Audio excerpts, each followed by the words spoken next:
Good evening and welcome to another edition of the Sunday Bunch on SAFC Fan TV. The lads are back. It's been a pretty good week for Sunderland. And joining us tonight with myself, Philly, we have Michael Bowers. Give us a wave, Michael. Good man. There you go. We have Jack Dodds. Give us a wave, Jack. Hello. Jacob Kirkbride, the man down south, is with us. How are you doing? We got CONRAD Lee, better known as yesterday's John Brayford, plays at the back for Burton Albion. And the 10,000 subscriber man, he's here. The Mad Mistake. Round of applause for Terry, the Mad Mistake. 10,000 subscribers. Well done. Terry, have you had a good day? Have you been out singing your head off? I have. I've been out here and there, kicking about, making a silly video for the 10,000 wonderful subscribers who put up with this ugly mug. There you go. Yeah, we've watched it. If you haven't already seen it, make sure you check out that video on the Mad Mistakes channel. Don't forget, we are live, which means you can join us via the live chat.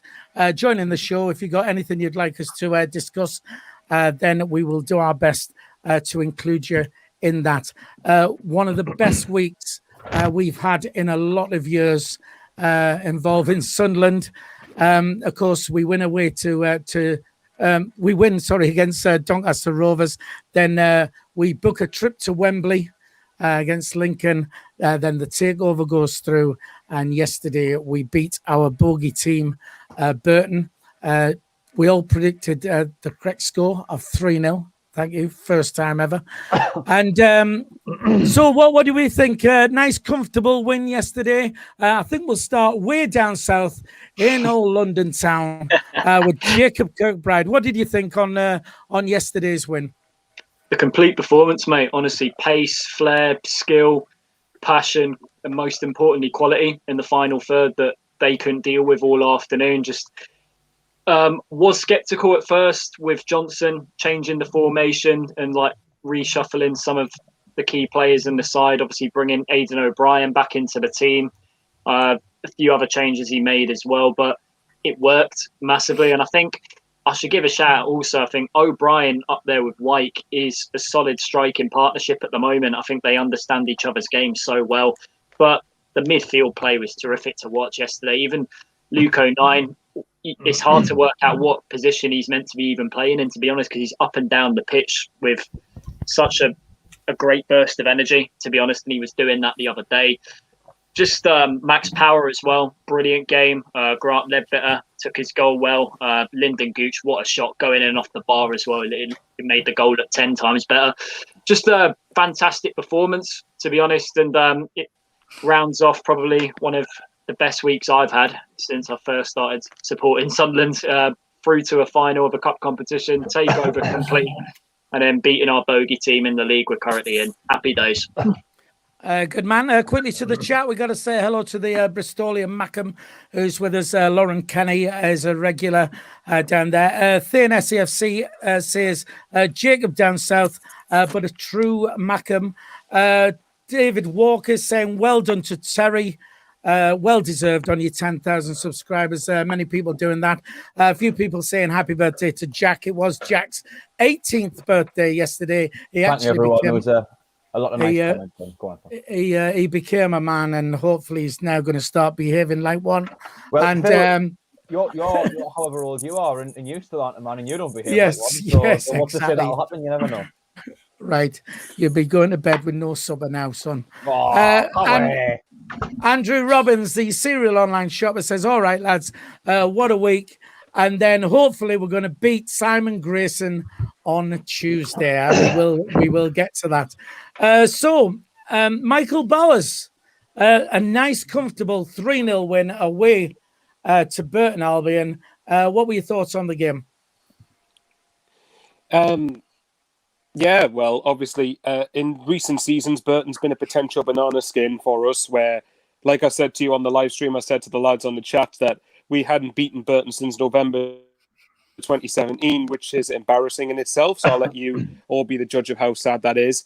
But nevertheless, to get a goal after 5 minutes, very good strike. I think I said to Phil on the live chat and Jack that the first goal looked like a training ground exercise that caught Burton completely by surprise. And Lee Johnson said it himself in the post-match interview that we probably threw them off a little bit with the formation change. Now, that right there is one of the reasons that I'm happy with Lee Johnson, because he's not scared to switch and change things. Where if you look at Parkinson, he would have been scared to probably change one player in a failed starting 11, let alone a whole system.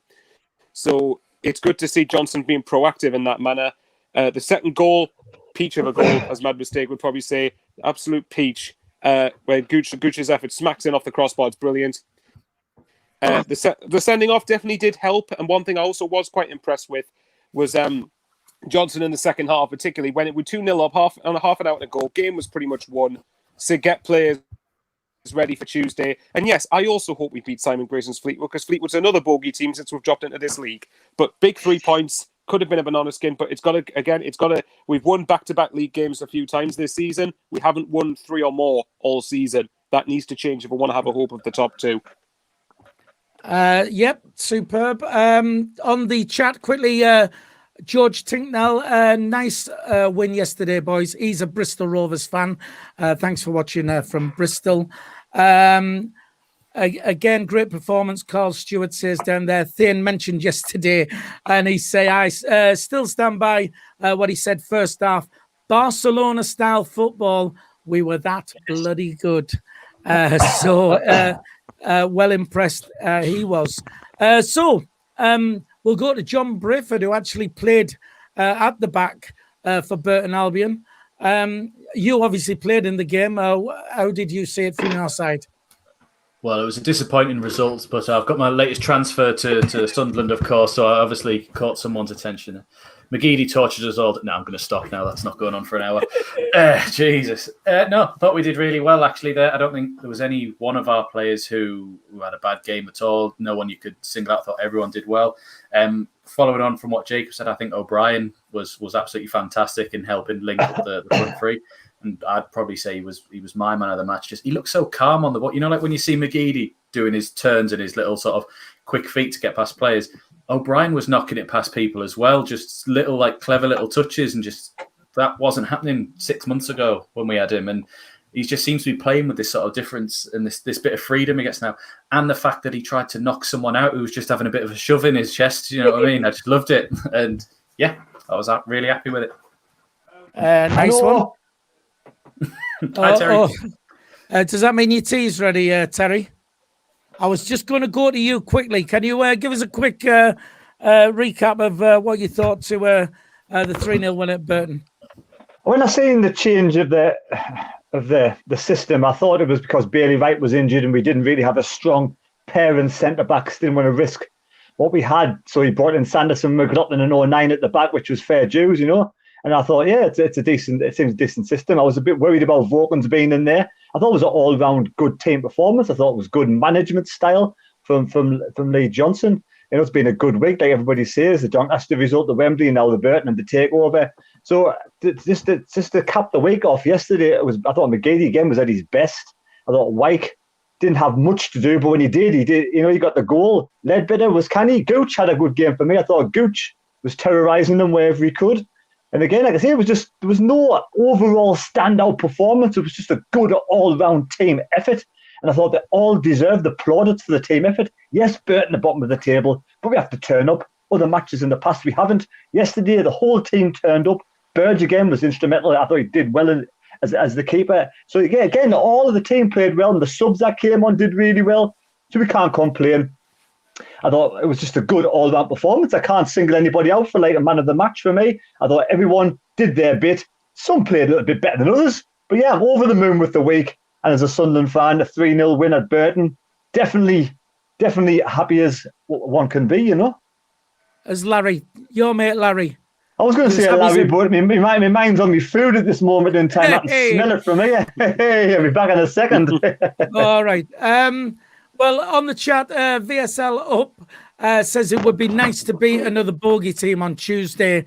And followed that up with David Walker says he's confident for Tuesday now that Barton isn't there, which is a fair point because, I mean, you know, Joey Barton did used to have him fired up when he played us. So that could be another thing in our favour. Young Jack just turned 18.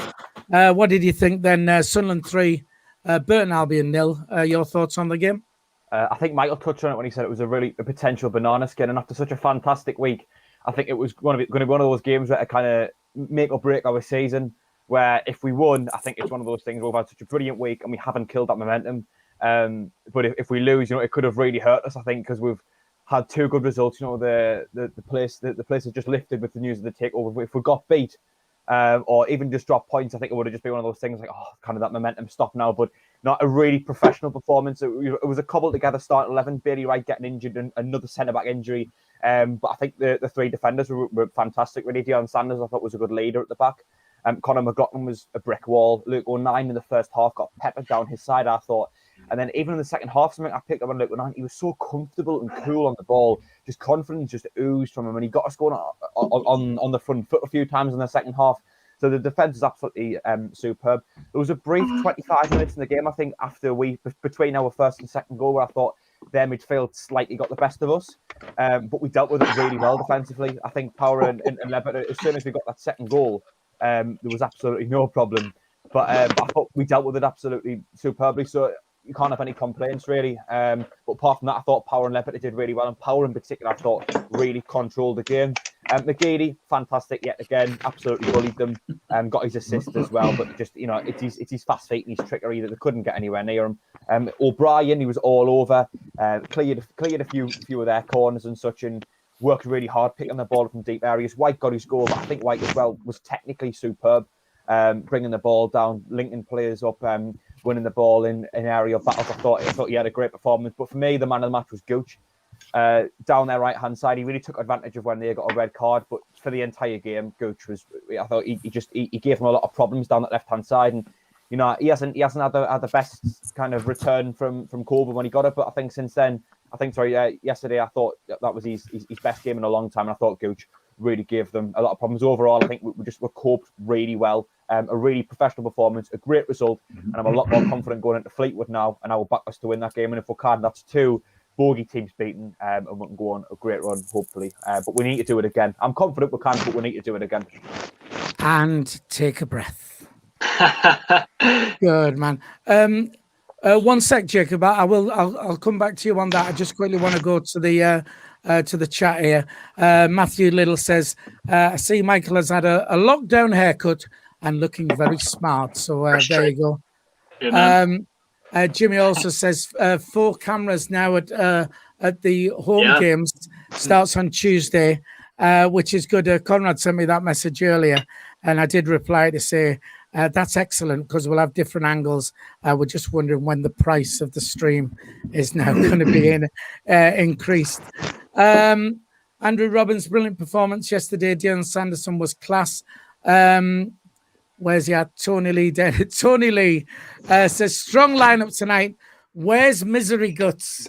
Well, we said Dino is actually, of course, he's got out to moan about, so he can't come on. Yeah, he works for Amazon, so he's still he's out grafting late tonight, so he can't be with us. Unfortunately, because even Dino couldn't have been disappointed with the week we've had. Jacob, you was trying to get in there. Yeah, obviously I was going to say I'm excited. It's 4 new camera angles for that game on Tuesday night. Stop it, Phil. And also a first ever interview with our new owner, Kirill Louis Truffet. Can't wait to see that as well. And another question I want to ask Terry, what is on your plate tonight, son? Chicken dinner. Oh, roast potatoes, chicken, carrots, cabbage, broccoli, gravy. The works. And that's before chicken carrots. Lovely. With gravy. Chicken carrots. Jacob, are we saying Dufresne or are we saying Dreyfus? I'm saying Truffet because I feel like that's the French pronunciation. The French pronunciation of it. Is that the London way? Is it all right? Is this like Phoebe Buffet on French? Truffet. Yeah. I'm going for Dreyfus myself, like Truffet, flipping heck. God, you need to get moved. You need to get moved back up here is what you need to do. Right. So Michael touched on it. The formation change, Lee Johnson. they released the team, and then he went to a 3-4-3, and which is a bold move, because it looked like he was going to stick with his 4-2-2-2-2-2-2-2 till everybody until he got the hang of it and started playing that way, and then all of a sudden, I mean, it was tactical what he did. Did we like that formation, Terry? We played 4-3-3 last 2 matches, man, for the Howe. I thought this. We played 4-3-3 against Doncaster. We played 4-3-3 against Lincoln. And I thought this was we scrapped the 4-2-2 about 3 matches ago. I thought this was a 3-4-3. Yesterday it was, but the 2 previous ones were 4-3-3. We scrapped the 4-treble-2 about 3-4 matches ago because it was rubbish and it didn't work. I stand corrected. All right. So what about him changing it yesterday from the previous 2 formations? Yesterday's change was tactical, wasn't it? I mean, he did his homework, and that's what he decided he was going to do. I mean, he is could have said, didn't he say that in his interview? Anyway, did you like the formation, Terry? Well, I did, but I think it was only changed because we haven't got the centre backs. That was the only reason. We haven't got a strong centre back, so he had to change it. He couldn't leave it at 2 centre backs with just Luke O'Nien and McLaughlin. It worked second half against Lincoln. We can't rely on 2 players that are not really centre backs. So he had to bring Sanderson in, and he changed the formation for me because that was a stronger defence than just having the 2. That was the reason why I think he changed it. Obviously, he's going to say it was a masterclass and he changed it for other reasons, which he may or might have. I'm not saying anything else, but I'm just saying I thought personally, when I saw the starting lineup, that was the reason why he changed it, because of the centre-back situation. So do you think then, because we got a nice, comfortable win, do you think he should stay with that formation? I think he has no choice now that we only have a makeshift defence. We have to do what we have to do, and if this means playing that formation to get the best out of the defenders we have, then 100% go for it. Right. I just want to say commiserations on a serious note here to Charlie at One Rovers Vlogs, friend of the show, and was sorry to announce to you that apparently Joey Barton is set to be announced as the Bristol Rovers manager in the morning. So, thanks for letting us know. Charlie at One Rovers Vlogs. Michael, the formation, you did touch on it. 3-4-3, good move. And would you be happy with that formation on Tuesday? Well, I think, first of all, while I'm on it, that's Bristol Rovers nailed down for 3 points when we play them. Secondly, as for the formation change, yes, I think a lot of it was down to the fact that Bailey Wright wasn't available, and I'm right in thinking he isn't going to be available for 3 weeks now. Is it 2 to 3 weeks? So he's going to be very touch and go as to whether he makes the final or not. So in that sense, yes, we are going to have to stick with it. I think changing it to 3 defenders to accommodate McLaughlin, O'Nien and Sanderson, only one of them really is naturally it can be naturally a centre half, because Sanderson's either a right back or a centre half, but he's done all right in the centre down the middle. When McLaughlin's playing the back 3, to be fair to the guy, as much as I haven't rated him generally, I think McLaughlin's done fairly well. O'Nien's had to slot in there, and I think he's just a reliable player that will play whenever you need him to.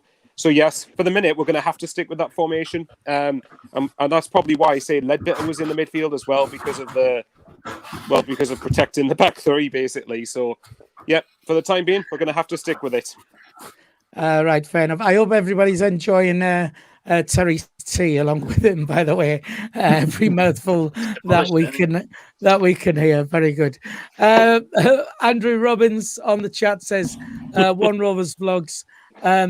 Now we've got another team to dislike. We will never dislike Bristol Rovers. I've got a lot of Bristol Rovers friends, and to be honest, I didn't dislike Fleetwood. It's just the dislike for our friend Mr. Barton. That's all. Conrad,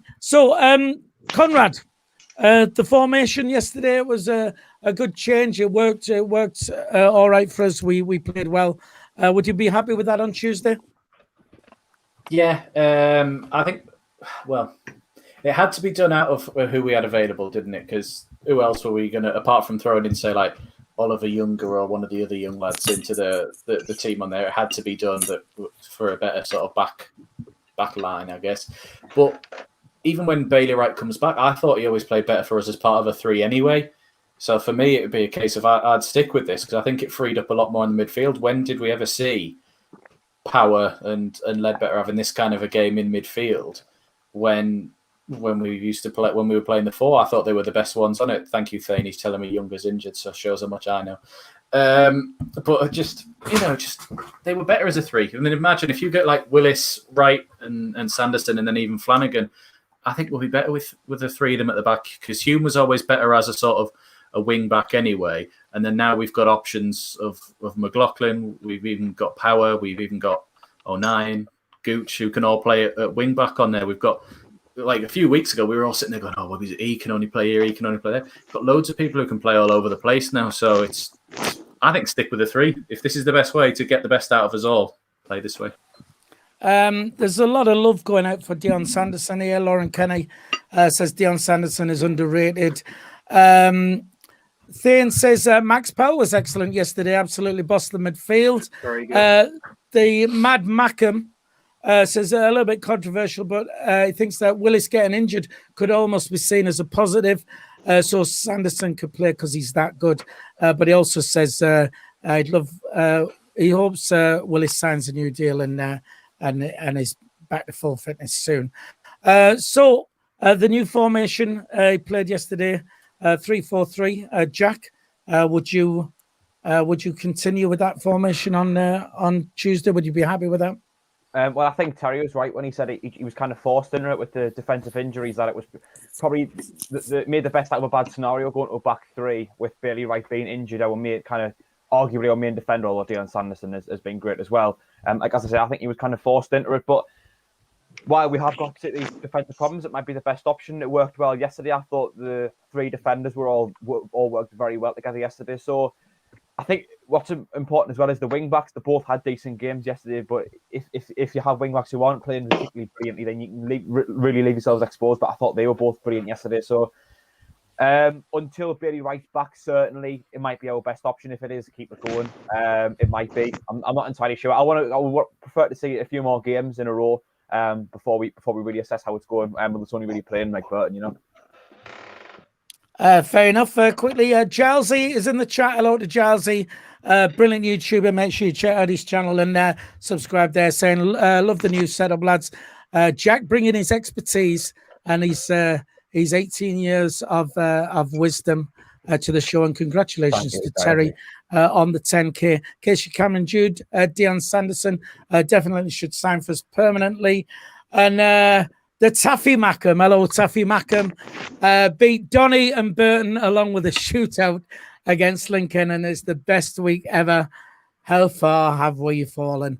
It's just been a good feel good factor. So, I mean, it's been a lot of years since we felt that everything's gone so good for us. So, yes, we know where we are. We are still a League One side, but it doesn't take away from the fact that everybody's happy. Even if Dino had been on tonight, even Dino would have been singing songs with Terry. He was that happy.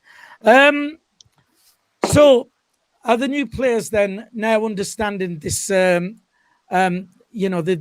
way that Lee Johnson's playing and the gelling together. It wasn't long ago on social media. Somebody put a poll on Lee Johnson in or out or whatever, and it was far too early.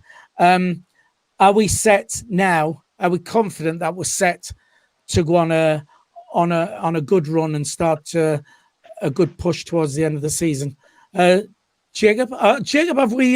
Did we come to you about the formation? I don't think we have we? No. Sorry about that. Sorry, mate. Go on, Jacob. No, it's man. Yeah, obviously it came as a bit of a shock that you went to, was it a 3-4-3 that you played yesterday, and compared to the 4-3-3 that you've been playing the previous games. But to be honest, I think what Bowers summed up at the beginning of the show, the manager we've got, he's experimental. You know, he likes to change things about, and he doesn't show stubbornness unlike previous managers we've got to take risks. And to be fair, I saw it as a risk changing the formation, to be honest, because also he decided to throw a few players in who might not necessarily had been predicted to start the game yesterday. But I think obviously you have to take into account we're in a season where it's constantly playing on a weekend and in the middle of the week as well. But then again, it does take a lot of guts from a manager these days to do that and not be afraid to do that. And to be honest, it's working well. The chopping and changing of players at the moment. I think when we get to a situation where we'll find ourselves playing more on weekends and having a week's break in between games, I think we'll slowly start to see what Johnson will want to build for the future in terms of the current players he has in his squad. You also have to take into account a lot of these players are out of contract in the summer. But right now it's working, but I think we just need to be more consistent on the pitch. Obviously, it's been a brilliant week for us, but in the league, we also need to up the performances, I feel, at home as well. And yeah, this starts Tuesday. Confidence is high, momentum's high, and let's go and get those 3 points on Tuesday night. But personally, I would like to see him field out a similar team to what played on Saturday. But Lee Johnson, knowing him, I think he might throw in maybe 1 or 2 changes. But if we get the 3 points, who's bothered at the end of the day as long as we come out of all 3? Yeah, fine. Colin Major on the chat says Terry should make an album. Well, how many of those would you sell, I wonder? Bang on the drum. Yeah, bang on the drum. There'd be no bang on the drum. So I'll have you know that got to number 175 in the chart, if you don't mind, please, Jacob. Thank you very much. Right. Key players then. I want to know your thoughts on how important it is, one, to keep them fit, and how we should play them. The likes of McGeady and Ledbetter, at their age, are going to struggle to play 2 games a week. Yes, he took McGeady off. Did he substitute Ledbetter as well? Can't remember. I think he came off at some point. Yeah. Right. Okay. Chester was on at some point. Yeah. So the ideal scenario is we get 2 or 3 goals up early on, and we can take these players off and rest them. But we can't play them, twice a week. And also Charlie White. If Charlie White gets an injury, who is gonna get these goals? So what do you think the solution to that would be, protecting those players? Michael? All right, Michael. Well, We'll get an answer in about 5 minutes. A lot of it is down to just rotation. A lot of it is down to the fact that because of the congested fixture list, we're hopefully going to be using the squad that we've got, and obviously certain game depends on personnel. When Bailey Wright gets back fit, for example, are we going to revert back to a back 4? Are we going to? Does that then free up the fact we don't have to play Ledbetter? I agree with you that I think McGeady and Ledbetter can't play twice a week. I'll rephrase that. They probably could play twice a week, but they would find it harder to play twice a week with the level of intensity that's going to be in this season. So in that sense, yes. That's the good thing, really, though, because if you look particularly at the wingers, you've got Diamond, Gooch, Jones, and McGeady. And bearing in mind, these players are going to get games. I think it's very rare between now and the end of the season that we're going to have a completely free week to rest, focus on the training ground. It's literally going to be Saturday, Tuesday, Saturday, Sunday. It's Wednesday, Sunday, Wednesday, Saturday, Tuesday, whatever it is. So they're going to get games. And this is where I think we'll really start to tell if teams around us in particular have squad depth, or whether teams in general have squad depth. So hopefully we'll have a big enough squad to use across these weeks to come. Terry's the man to tell you what days we'll be playing. Sunday, Monday, happy days, won't you, Terry? Definitely. Every day is a happy day. Your thoughts on those players sort of protecting the older guys, and your thoughts on What yourself? On if White got injured, who could you see stepping in there? I mean, I know it's a little bit of a Dino question, this, looking at the doom and gloom side of things. But your thoughts on that? Look, you're kind of going into the matches. You can't go really into every match thinking you've got to get injuries. You've got to play your players that are fit. players that are ready to play. We have backups. We have Mr. Rod Stewart, and he gets fit again. He might come in and be, really good as well. So we have got players who can come in. McGeady seems to have one hell of an engine this season. I don't see him getting tired at all at the moment, especially if he comes on, starts the match, gets 60 minutes, then goes off and gets rested. I don't see why at all that McGeady should be rested. I thought maybe he should be, but I've watched him the last few weeks. He just seems to be just revitalised, bags of energy. He's running rings around defenders. He's playing his trickery. The defenders haven't got a clue which way he's coming. So at the moment, just keep it the way it is. I'm happy the way things are going. The defensive issues, that's the worry. We've got a few injuries in defence. We need a few of these players back. Possibly maybe it's a loan side or free transfer from Krill. Now he's at the helm. It's nice to see Krill, there at match day, supporting the team, supporting the manager. And Lee Johnson, I'm pleased he's seen the light with the 4-2-2-2, which shows he's a bigger man. He shows that he realised it wasn't working. He's not stubborn. He's changed the system and it's worked. Well done, Lee Johnson. I'm over the moon with that. And Max Power's starting to play well, come into his own. Ledbetter is possibly the only one that I think maybe needs a rest from time to time. But we have midfielders in abundance that can do that job. So at the moment, keep playing Charlie White, keep playing McGeady until they start to get tired in training. The manager will know. He has his assistants. He'll know when players are starting to sort of slack off a little bit. But at the moment, keep it the way it is. Right, fair enough. Alan Gardner on the chat says absolutely spot on, Michael. He agrees with what you says. Michael will give you the thumbs up when he gets this coming through on his... give it a few minutes, and he'll thumbs up when he... Well, maybe not then. Maybe next week. Blake Burns says... there you go. And there it was. Do you reckon Kimpioka might get a game when he's back? David Walker says it's 1-0 to Man United. Tony Lee says Mags getting beat. Weekend gets even better. Andrew Robbins 1-0 Mags. Neil Thompson, Rashford, good lad. It's turning out to be. It's going to be. It's turning out to be a pretty good weekend. So on the CONRAD then, CONRAD, these key players, should we be resting them or should we just go for it and get the most out of them?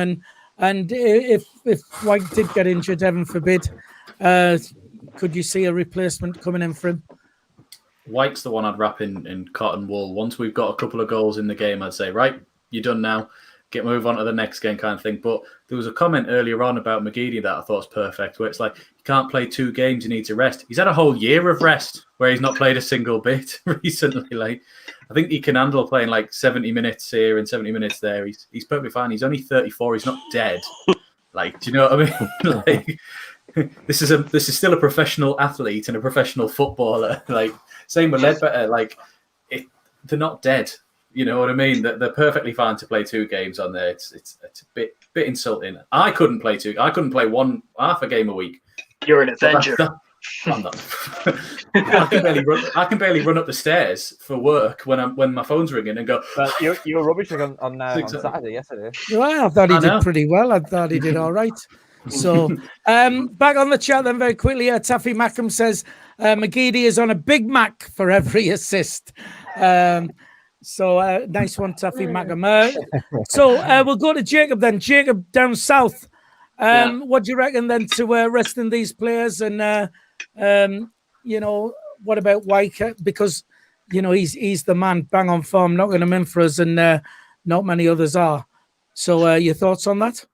Listen, when you've got a goal scorer in that form, you simply have to keep them in the team. And the thing is, with White yesterday, I mean, I would say for about 70 minutes, you hardly saw anything of him, to be honest. I mean, he did bits of link-up play with O'Brien, but the thing is with White, all the keys of these is just one chance, one goal, and he gets it. But what more do you want from a striker, to be honest? And he's a man in form, and you just wonder how many goals is he going to get by the end of the season. Was it 19 games we've got left to play, including that cup final we've got against Tranmere? So, yeah, let's see just how many more he can get. Where's that at? Wembley.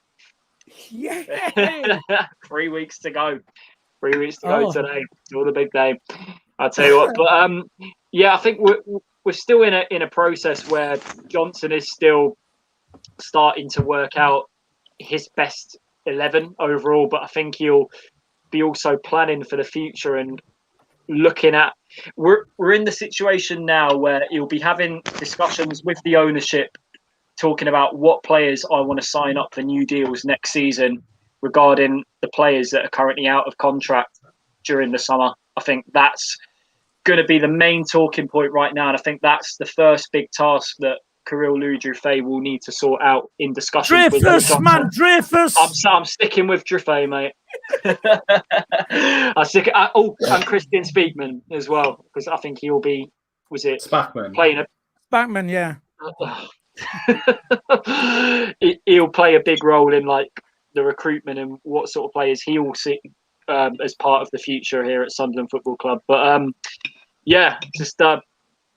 the manager's got a selection headache at the moment, but I would say that's a good thing. To be honest, there's different sorts of quality that can come in throughout various parts of the team. So yeah, good situation to have. To be honest, can't complain. Are you enjoying that, Terry? All right, you look like you need a good belch. Right, Man United have let Newcastle back in. No, they have not. Really? Some maximum.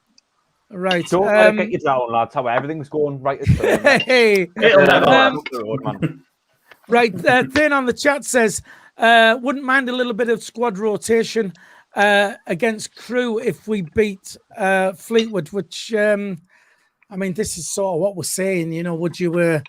It's a tricky one. Jack, would you do that? I mean, protecting the older players, you know, saving the legs and stuff like that, and trying to make sure Wyke is, as CONRAD put it, wrapped in cotton wool.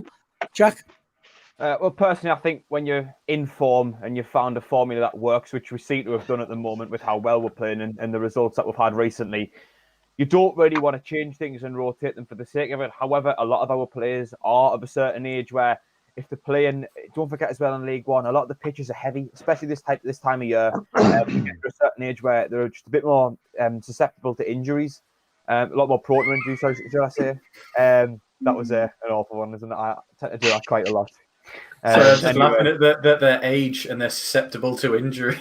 Not pensioners, man. They're 35 and 36. I know, but Conrad, you're 18. You don't know this yet, but they're not dead. No, you see quite a lot with players who they get to a certain age, and you know if they're playing twice a week, especially in these heavy pitches that League One tend to have, and you know they aren't always brilliant.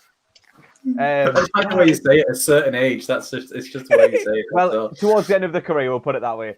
You don't want to rotate for the sake of it. I think a good compromise is if you've got the game more or less wrapped up in the last half an hour, is take them on and give other players a run. And don't forget as well, a lot of the lads who are on the bench will be chomping at the bit to get any minutes they can. You know, you like Jordan Jones hasn't played a lot recently. He would really appreciate probably 20, 30 minutes. So if the game is won with 20 to 30 minutes left, I think it's a good idea to take the likes of McGeady and White off. Just to rest them, to stop them getting injured. Because if White or McGeady gets injured now, you know, a lot of the goals could dry up, and you know we're scoring plenty of goals, and that's why we're winning games. And I really don't want this. I don't want anyone to get injured, because if they do, it could really hurt us. Right, fair enough. On the chat, Daniel Knights, he says, just ordered my retro yellow 1990 Sunderland top. Being modelled by the youngster Jack Dodds down there, and CONRAD Lee, whoever he is, says beaut shirt, isn't it, Knightsy? So there you go. SPJ on the chat also says Wyke looks fitter, quicker, and faster under Johnson. There's no doubt. I mean, he's on fire, and it's that old adage where you say, you know, with a striker, it's confidence. Once they start scoring goals, they can't stop, and that's the case for Wyke at the moment. All right, so we've had a good week. Let's say we go into Tuesday's game and we come away with 3 points against Fleetwood. Does that mean we're all now going to be saying top two is possible? What will it take for you lot to now go, actually, you know, we were saying playoffs, top two, it's got to be close now. I mean, the table, I think we're only we're only 2 points off fourth, aren't we? And we're so, get on a good run, and we're away. And that top two must be available now, surely. Conrad?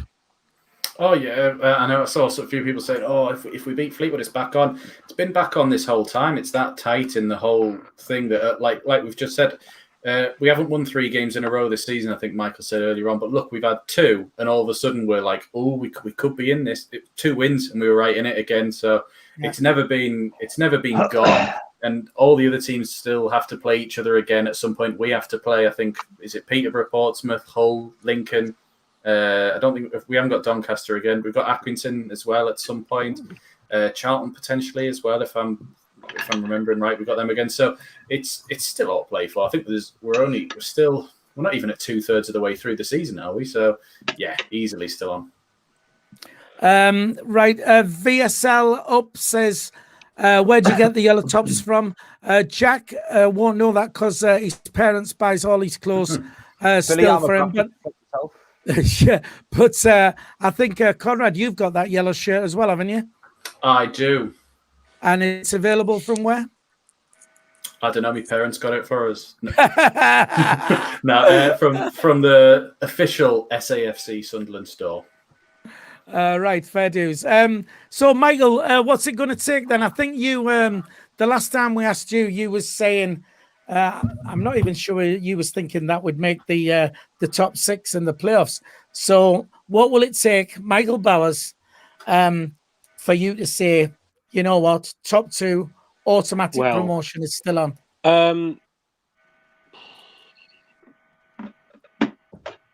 I think for top 2, it would take an incredible run of form.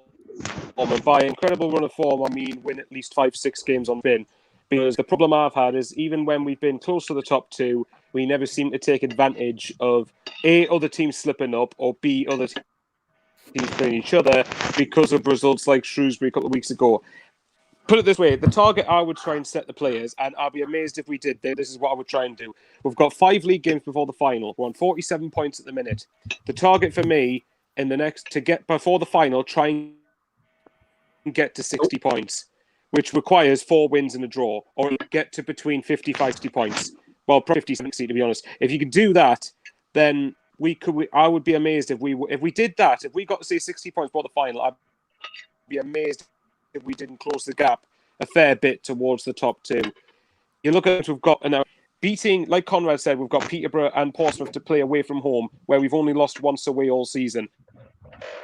We've got Hull away, again, same principle. Lincoln's at home, but psychologically we beat them 4-0 and we beat them on penalties to get to Wembley. So I'm sure we've got Accrington to play twice.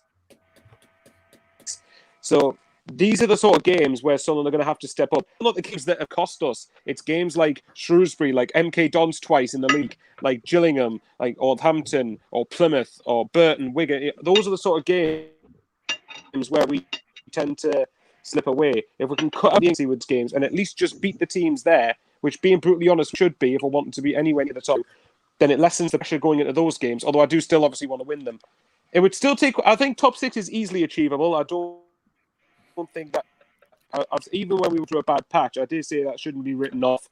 But top 2, I'm going to be a Dino here. It would take quite something for me to convince me the top 2's on. It depends if you see Lincoln or Peterborough or teams above us dropping that many points. Right, fair enough. Apologies for Michael's sound there as well. Cheers, Stato. We are going to make sure he resets his router, which we've tried to get him to do all week, and he'll do that by Tuesday, and it'll be crystal clear. You'll see him in full HD and no crackles as well. Very nice for our female viewers. Friend of the show, I will point Stephen... out, by the way, Phil, I'm at work on Tuesday, so I won't make the stream. Oh, well. Start your router before Saturday, then. Just reset it for us. Stephen Hensel, friend of the show, says top 2 by Easter, guaranteed. Absolutely nailed on. I do agree with you. I'll go to Jacob before we go to Terry, because Terry's still finishing his tee off. Jacob, what's it going to take for you to say top 2 is on? Automatic promotion. Listen, we're in a league this season where results are mixed. Anyone can beat anyone. I know Bowers likes to look at fixtures and like plan far ahead, but I think the situation is right now we have to take one game at a time, simply just one little step at a time, analyse the opponent we've got properly and don't think too far ahead of ourselves. And I think that will be the key if we're going to go on a run like we did under Roy Keane in 2007 when we won promotion. It's still achievable.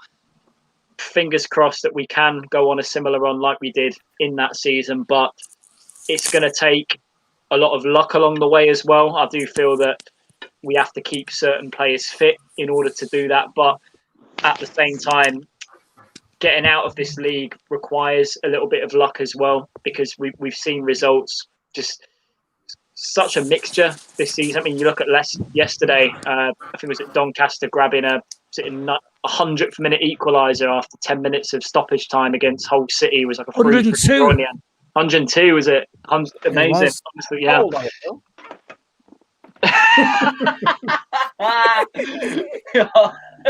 Boom. And all of us sudden someone did that ruin Kazazaka, that goal? There you go. No, what ruined Kazazaka was Bayern Munich midweek 3-3 draw. They couldn't even win at home, and that knocked us. Nancy Danny says, I'm going to order the SAFC 1992 Cup Final shirt, which for me is easily the best football shirt Sunderland have ever had. Dodzy, you've got that. I did have the original and all my original shirts, which I no longer have, but that's another story for another time. The Mad Mistake has got a full belly. Terry, you're now confident, aren't you, that top two is definitely on automatic promotion without a doubt. And if you're not certain of that, what will it take to get you to that point? Well, I'm the same camp as Jake about it. Take each game as it comes, and I don't think Lee Johnson should be saying anything to the team by looking at games in advance. I think we need to take each game as it comes. I think, yes, we should make the playoffs. There's no reason why we shouldn't make the playoffs. Now that Lee Johnson's got the team actually working for him, got the team to be seen to be all pulling the same way. Top two, we 8 points and 9 points behind first and second. It's a lot. It's a big gap at the moment. And if we kicking about, say, 3 or 4 points away with 10 games to go, then I'll start believing. But at the moment, I'm not going to think too far ahead. I'm going to be happy to sit in the playoff position, take each game it comes, take 3 points after 3 points after 3 points, touch wood. Otherwise, if I start dreaming, Sunderland will do what Sunderland do best and kick us in the teeth. Right, a little message for you, Terry, down here from Ken Walton. Says, get yourself some Everglades seasoning for that chicken. So a little tip for your next cookery vlog you do when you're making something. Give that a try. And no doubt you can get us all some free samples if you give them a plug. Jack, are you confident for top two automatic promotion? And if you're not, what will it take for you to get to that stage? I'm confident that we can do it. I definitely think we'll get in the playoffs as an absolute minimum. My prediction a few weeks ago was that we'd finish around about 4th or 5th, but I definitely think we can finish in the top two. I think the one thing we need to do is just show consistency. We've had 3 great results back to back now, but I think the key is just to show consistency, because we've done this a few times where results pick up and then they drop back off again. But if we can play the way we have played in our last 3 games and get results that you have in the last 3 games over a 10 to 15 game period, then you accumulate a lot of points and you really start climbing the table. So I think for me, the key is just to show consistency. And I think to do that is just to keep doing exactly what we're doing, not let standards slip. And when we start to get figured out, which we probably will do at some point, you've got to be adaptable and changeable. And that's how you get out of League One, in my opinion. Right, fair enough. There was a change at the club this week. Obviously, we got our new owner in, Kirill Louis Defray, as Jacob calls him when he's really Kirill Louis Dreyfus, but never mind. He bought the club, confirmed as new owner. Jim Rodwell, the CEO, has stepped down. Is that a good move? Do we need a CEO? Do you think someone else is going to get brought in? Conrad? We just need to get rid of all people called Rodwell. No Rodwells are allowed at this club anymore. Just that's it. Jacob? Well, I heard that, I think it was like a few months back, that he was linked to leaving anyway because he was looking to take a job at the EFL. I mean, whether that's the same case scenario with him stepping down in the last few days, I'm not so sure, but I think it's a good step in the right direction. I think it just shows that Kirill will want to bring purely his own staff in, and like he will have a vision of what sort of people he. Michael will see it. Comment. That's a genius comment, bro. A few minutes. Michael will see it in a few minutes. He'll be all right. Just after we've gone off air. He's about 2 years behind, isn't he? What was I speaking about? Oh yeah, Jim Rodwell. Yeah, that's it. Whether he takes that link job he had at he's been linked with at the EFL, who knows? But yeah, I think it's important. Football clubs do have CEOs. I think it's important for routine and structure in terms of planning as well. And obviously, with Jim Rodwell though, it was always going to be a downward curve after that season ticket debacle last summer. It was always going to take a lot for him to come back from that, because that debacle was an absolute disgrace, the way how there was false information being given out in the way how season tickets was to be renewed for this season. But he's gone now. We can't complain. It's all about looking to the future. All right.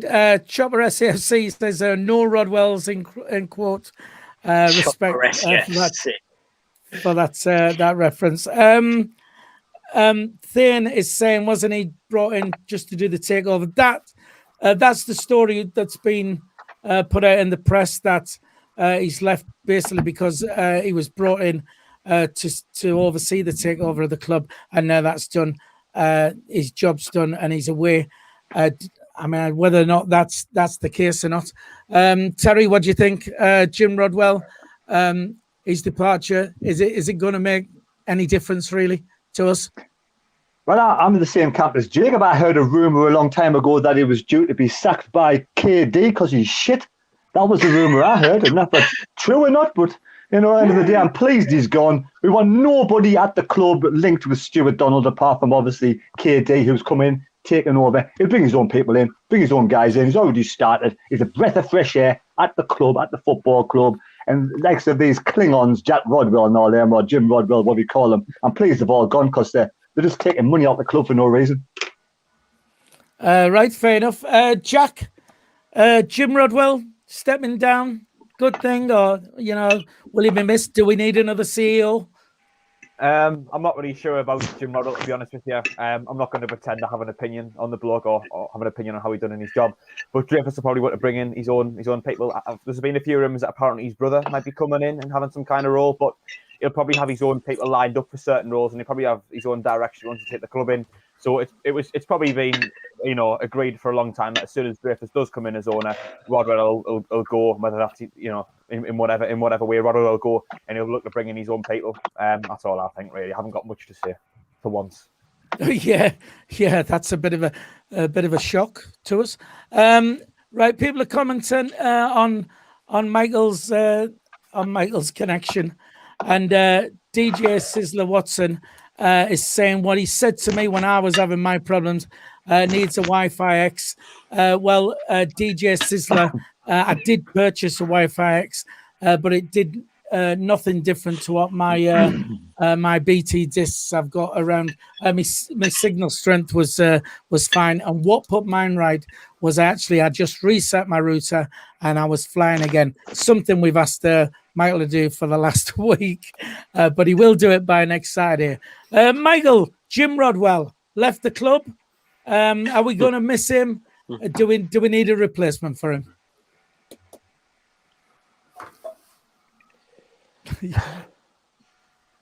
2 years later. No to both questions. All right, there you go. Yeah. No to both questions. Jim Rodwell was literally just, as the man mistake has said, just puppet Stuart Donald and the rage. He was there to try and cut costs, was there to try and get the takeover stuff done, And like Conrad said, any associated with the name Rodwell, don't ever be associated with this club again. Clear off, get lost, goodbye, see you later. Yeah. All right. The bird's puppet. Well, that's it. So we're on Tuesday night then. We're at home to Fleetwood without Joey Barton. So that's a good thing. He normally tries to get them fired up for us. They are a bit of a bogey team for us. But so were Burton Albion. So into that game, Tuesday night, 7:00. Are we confident? We'll start with Jacob. Yeah, we've got to be after the brilliant week we've had, but every game's different. Obviously, we've seen some shock results in the league. The weekend just gone from the round of fixtures in League One, so we can't afford to take Fleetwood. These comments are genius tonight, Michael. Honestly, when are you going to get your internet? Oh dear. But yeah, it will be a tough game. Simon Grayson, obviously, nightmares come to my head if he was to come to the Stadium of Light on Tuesday and get a result. But yeah, we should have enough quality to get us over the line. I think it will be more difficult than Saturday, considering Burton were a team that were bottom of the table. So it will take a little bit more from us to get the 3 points on Tuesday night, but I'm confident we'll come out of all three. So I don't think it'll be as straightforward, but I'm going to say a 1-0 win to the lads. Oh, you're going for your prediction as well? All right, well, we'll take the predictions as well while you're on. Jacob saying 1-0. There's predictions coming in already. Lucifer saying 2-0. Don't forget, Josh has mentioned here, it is Simon Grayson who's in charge as well. We'll go to Terry, the Mad Mistake. What are your thoughts for Tuesday and a score prediction at the end of it? Well, I'm starting to feel a little bit confident these days of the way we've been playing the last 3 matches. So there's no reason why we can't go there and take 3 points. There's no reason why, end of the day, I've got no opinion on Simon Grayson. He didn't seem to have much in his head, to be honest, did he? Let's be fair. I mean, he didn't do a good job at Sunderland. Bygones be bygones. I wish him all the best in the future. But after he plays against Sunderland on Tuesday night, I fancy us to win again. I think it'll be a little bit more difficult than against Burton. But then again, we thought Doncaster was going to be hard and we pushed them aside very comfortably. So I'm going to go for a 2-0 away victory, 2-0 away victory, and hopefully another 3 points for Sunderland. 2-0, you're saying to Sunderland? All right, we'll stick that down as well. Mad Mistake 2-0. Says down here, Andrew Robbins, the serial online shopper, says, are you lads doing a stream on Tuesday? Of course we're doing a stream. We do a live stream for all the games, so join us for that. Though Michael will be working, but I'm sure we'll have some other regulars on. Stephen Hensel says 5-0 Tuesday. Conrad, well, Conrad, what do you think for Tuesday and a score prediction? Just keep doing what we're doing. This week's been really good. I think we've, apart from Shrewsbury lately, it's been the only thing that's sort of been off track for us a bit. So I think, yeah, hopefully they're not the same as what they were under Joey Barton. And if Simon Grayson is the one that was our manager as well, in terms of his approach to the games, I think we'll win quite comfortably. So 3-0 because it's Simon Grayson. I was going to say 2, but Grayson's turd, so 3-0. Right, so 3-0, Conrad saying. Michael, hang on. Terry, in you go. I just want to say the Shrewsbury match was the one we played the 4-2-2. The last game we played the 4-2-2 system. Since we changed the system, it's been a breath of fresh air. Yeah. Right, fair enough. Michael Bowers. So we're playing Fleetwood Town on Tuesday. What do you think? Are you confident for a win? And what is your score prediction?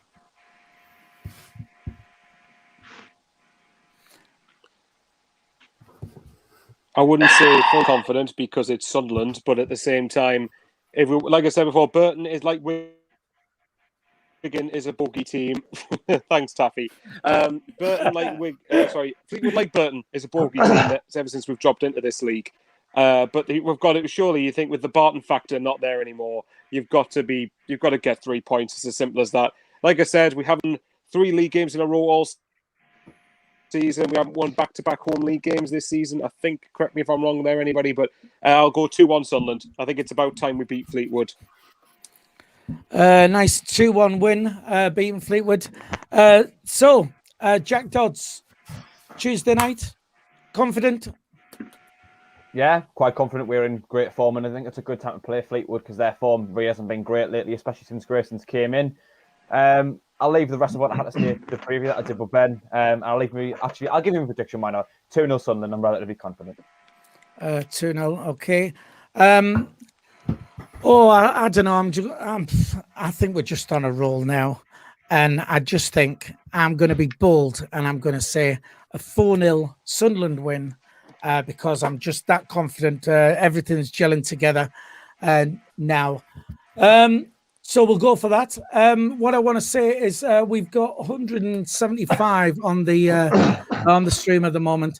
Only 66 likes because we've not given it a plug all the way through. We do like to try and get to 100. So if you'll all just very quickly, it'll take you a second. Just hit that thumbs up, give us a like, and see if we can get it to 100 before we go.